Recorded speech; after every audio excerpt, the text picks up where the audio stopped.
Well, everyone, it's a new year, it's a new episode. We're fucking back, baby. Happy 2023, let's go.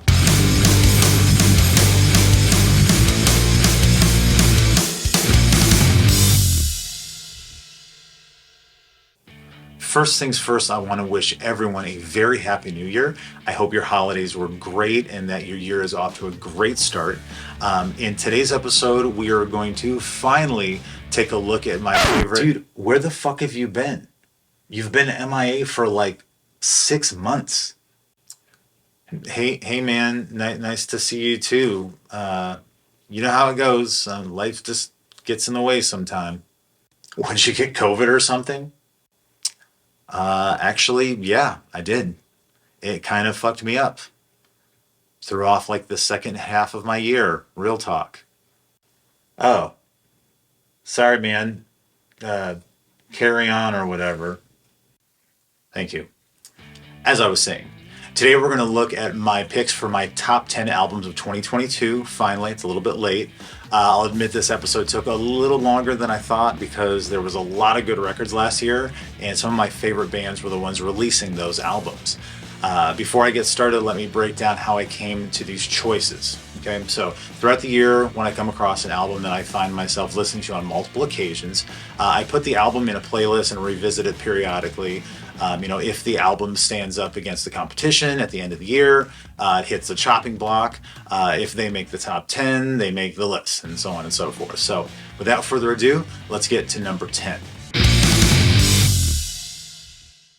For my number 10, I have an album and artist that never thought in a million years would be on this list for me. Arguably, I do enjoy and love this artist, but I didn't think it would hold up against the other non-pop records on this list. So coming in at number 10, somehow, is Charli XCX's Crash. As far as pop albums go, this is written well, produced well. It's exactly what it needed to be. Charli has a proven track record of writing pop songs with Iggy Azalea, Iconopop, Taylor Swift. More on that one later. But she does have a ton of collaborations for her hits. Some notable songs are Crash for fans of 90s pop, Good Ones for fans of American Life by Madonna, very similar, and then Lightning. It's kind of like an 80s throwback. If you have watched any of my videos over the last few years, the next artist was an obvious choice for this list. But coming in at number 9 is Melodoria by Black Map. Now, my love of Black Map is unending and unfettering. With every album this NorCal 3-piece releases, I become more cemented in that. My only hope is that they play LA a little bit more this year, so please come down here. If you're a fan of hard rock but not a fan of like Yarling, this might be a really good band for you. A couple notable songs are Super Deluxe, kind of Tool and Rush vibes. Capture the Flag, Ben's playing is perfect. And then Left for Dead, awesome guitar work from Mark.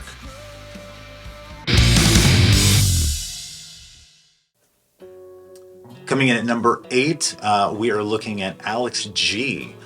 Continue with the theme of artists that I didn't expect to be on this list. My number 8 pick is God Save the Animals by Alex G. Now, admittedly, I didn't really know much about Alex G's music until this record dropped. I loved his song Mud from 2015's Beach Music. But aside from that song, I really hadn't given his catalog like the love it deserves. But now with God Save the Animals, I'm convinced. I don't think it has a bad song on it, to be honest. This is an album I would recommend to listen to front to back. Its composition, it's comprised of singles, one after another. A lot of Beatles-esque tracks, kind of Elliott Smith sounding vibes, really, really good. He's also playing Bonnaroo this year, so more on that in a later episode, wink, wink. But notable songs, I would check out Runner, it's kind of like the first single.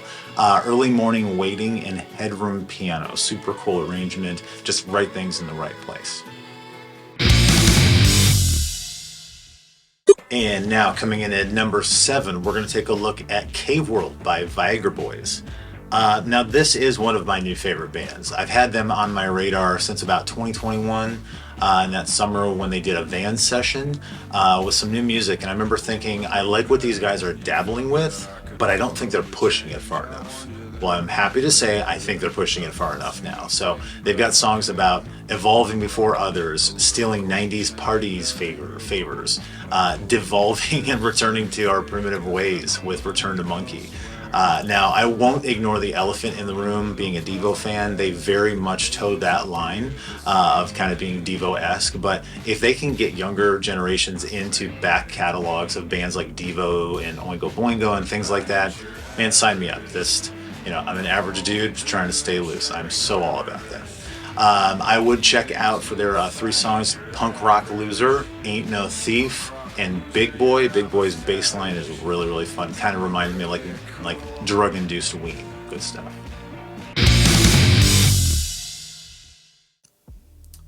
Now, coming in at number 6, don't hate me for this next one. I know this is a rock and roll show, but god damn it, if I have to have Antihero stuck in my head indefinitely, y'all are gonna get it stuck in your heads as well. So, number 6 is Taylor fucking Swift.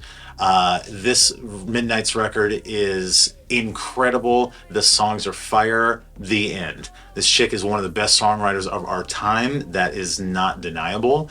If you don't like that last comment, I'm the problem. It's me. Everyone knows the songs, but here are my favorite. For the first song, Lavender Haze, obviously. That song is great. Bassline is serious on that one. Antihero, because duh, that's like the song of the year, so that had to be on there.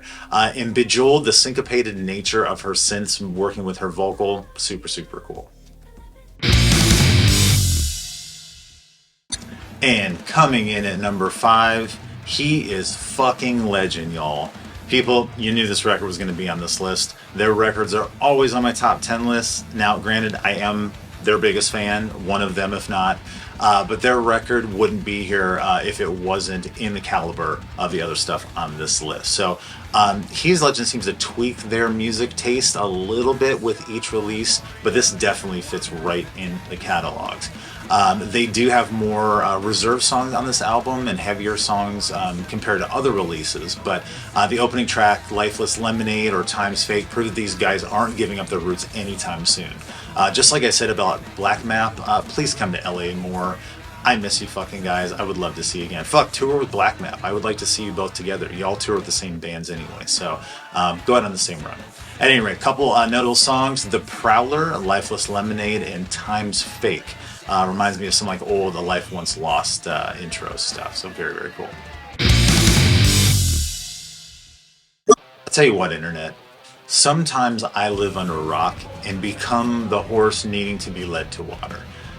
This is how I feel about Hygiene by Drug Church.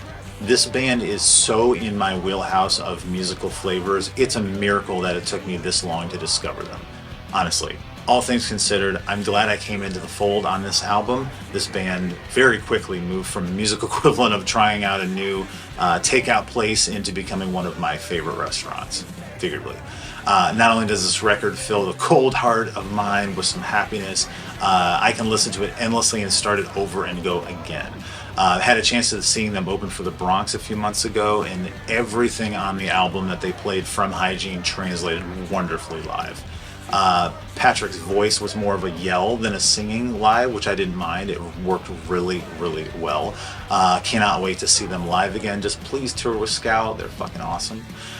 For notable songs, just listen to the whole fucking album. My only complaint is that the record's only 26 minutes, typical punk record. But like I said earlier, you can just listen to it over and over and over again. Just give it that daily spin. It's fucking worth it. Trust me. Man, I can't even remember how I stumbled upon these guys, but I'm so glad I did. My number 3 album of 2022 is Psalm's The Shape of Everything. For fans of shoegaze, black gaze, ambient post-hardcore, whatever the kids want to call it these days, Psalm brings a unique take on this ever-changing genre. Personally, I think Psalm doesn't seem to worry about that need to play fast. Being labeled in a subgenre of metal, people typically think fast or dark. But some have a great knack to be beautiful with their compositions and somehow maintain that heavy nature of their genre. Honestly, according to Apple Music every year in the replay, I did play this album the most out of other albums on this list. So why is it my number 3? Well, it came out in January, so I've had a little bit more time with it. Tons of other records came out this year. Obviously, there's 2 more to go on this list. But this is why I'm filming a Best of 2022 video very much late into 2023, because this was tough. The top 5 spots could probably be interchanged anyways, and these guys definitely fall into that. So, notable songs, we've got Moment, the title of the first track, Animals, and then Son of Winter. This is one of my favorite songs this year, period.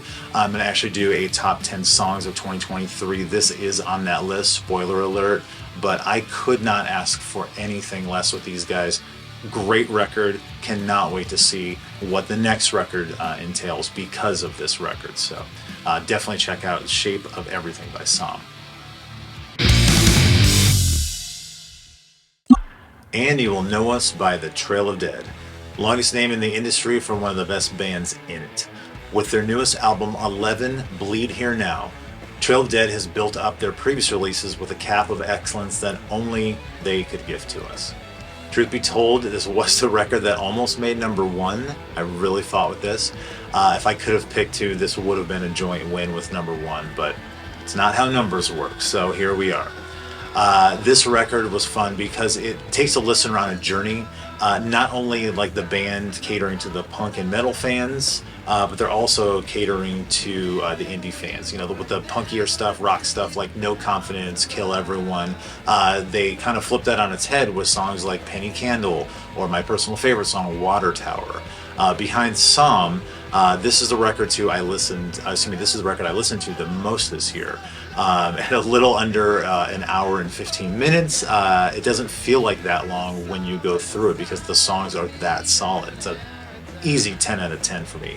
Some notable songs, gets a little bit more. We've got Field Song, No Confidence, Water Tower, Protest Streets, Millennium Actress with Amanda Palmer from Dresden Dolls, and she's obviously been very successful with her solo stuff. She really mimics her voice styling with the other vocal, the lead vocal, to really hammer home kind of this call to action, kind of almost like a good cop, bad cop kind of thing, like angel, devil on your shoulder kind of thing. It's a really, really cool dichotomy about how those voices go together. So definitely check out this record. If you listen to their last record, this kind of takes what they did on that album and takes it to the 10th power on this one. So very, very good. Like I said, 10 out of 10, but not as good as our number 1 coming up next.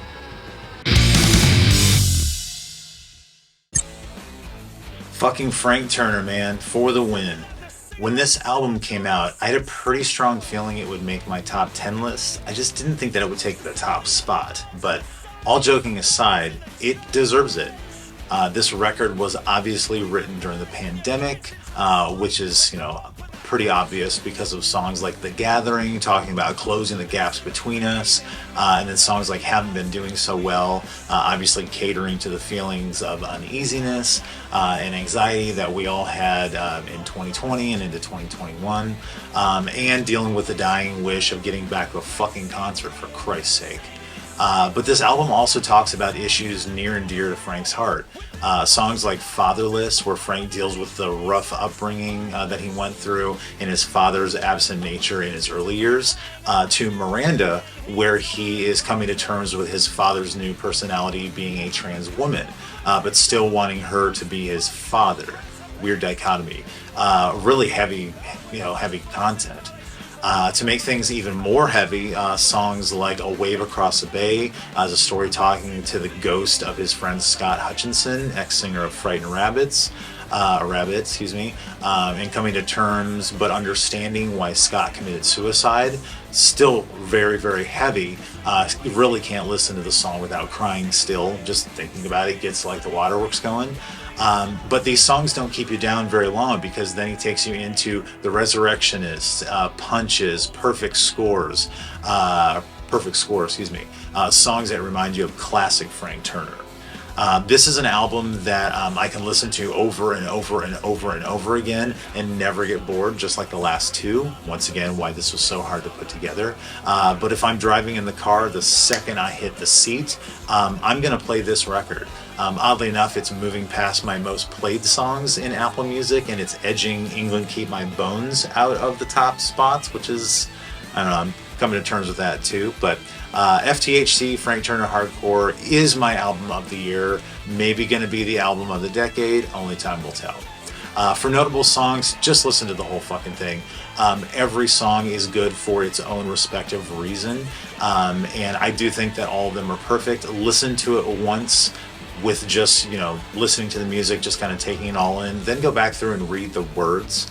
Each song rather, has a really good story to tell. And I think it's worth spending some time with the poetic side of this album, not just the compositional side. So very, very, very good record.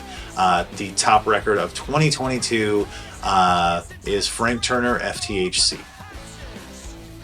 Okay, and that is that, everyone. It took a year and a month to put all this stuff together, but thank you for hanging in there.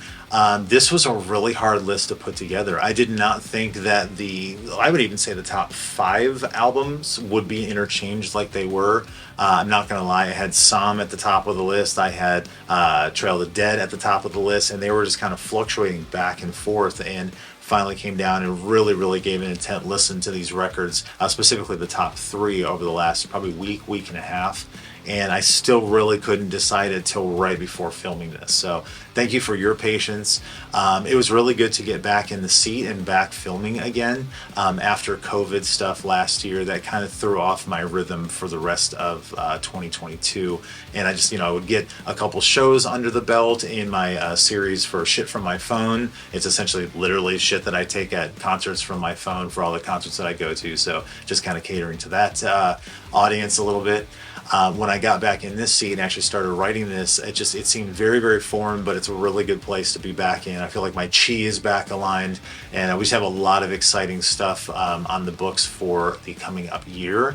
Most notably, for about 2 weeks now, we've had the lineup for Bonnaroo 2023.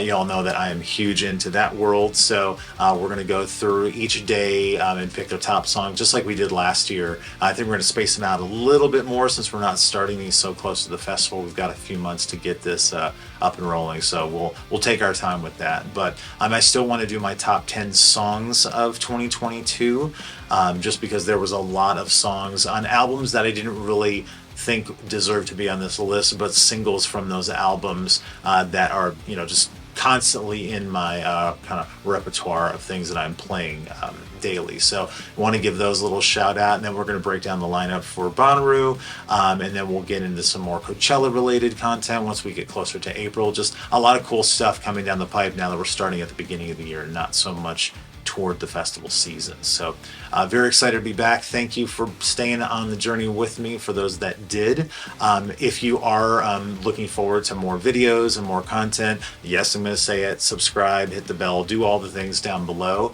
and hopefully 2023 gets us a little bit more stuff out of the old locker up here and gets into the YouTube space. So hope you're in for the journey with me.